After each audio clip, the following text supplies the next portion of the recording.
बहुत समय पहले की बात है। एक राज्य का राजा बेहद क्रूर और अभिमानी था। वो अपनी बेटी राजकुमारी वसुंधरा को बहुत प्यार करता था, लेकिन उसे यकीन था कि केवल एक योग्य और शक्तिशाली व्यक्ति ही उसकी बेटी से विवाह कर सकता है। एक दिन राज्य में एक अजीब आदमी आया। उसकी केवल एक ही आंख थी और लोग उसे मजाक का पात्र बनाते थे, लेकिन वो आदमी बुद्धिमान और विनम्र था।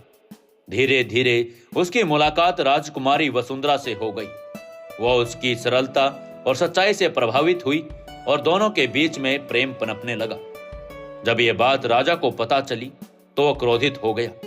उसने कहा, मेरी बेटी एक ऐसे आदमी से शादी करेगी जो मेरे मानकों पर खरा उतरेगा। यह एक आंख वाला आदमी तो एकदम नालायक लगता है। लेकिन राजकुमारी ने अपनी जिद नहीं छोड़ी। राजा ने फैसला किया कि वह उस आदमी की परीक्षा लेगा। उसने अपने सबसे बुद्धिमान मंत्री से कहा कि वह उस आदमी से 3 कठिन सवाल पूछे। यदि वह उन सवालों का सही जवाब दे सका तो राजा उसे योग्य मान लेगा। वहां पर सभी सभा जमा हो गई। मंत्री जी ने पहला सवाल पूछा, बताओ राज्य का सबसे बड़ा खजाना क्या है?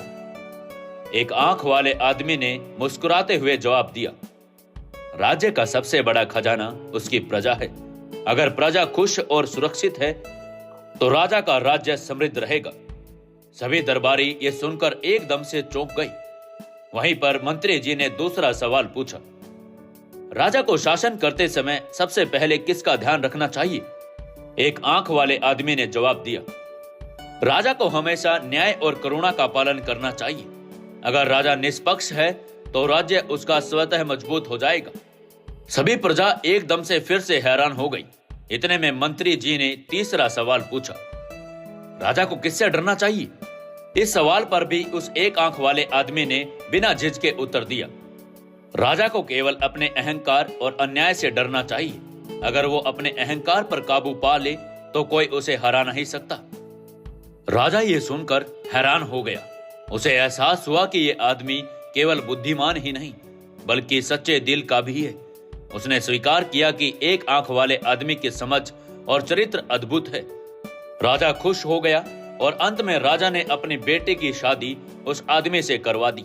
राजकुमारी वसुंधरा और वो आदमी खुशी खुशी रहने लगे। वो एक आंख वाला आदमी न केवल राजकुमारी के अच्छा पति साबित हुआ बल्कि राज्य का एक बुद्धिमान सलाहकार भी बन गया।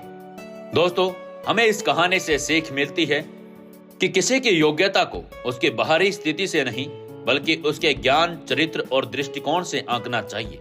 दोस्तों, अगर आपको कहानी अच्छी लगी तो इस कहानी को लाइक करें और ऐसे ही कहानियां सुनने के लिए अभी के अभी सब्सक्राइब करें ओनली ऑन नॉवल FM।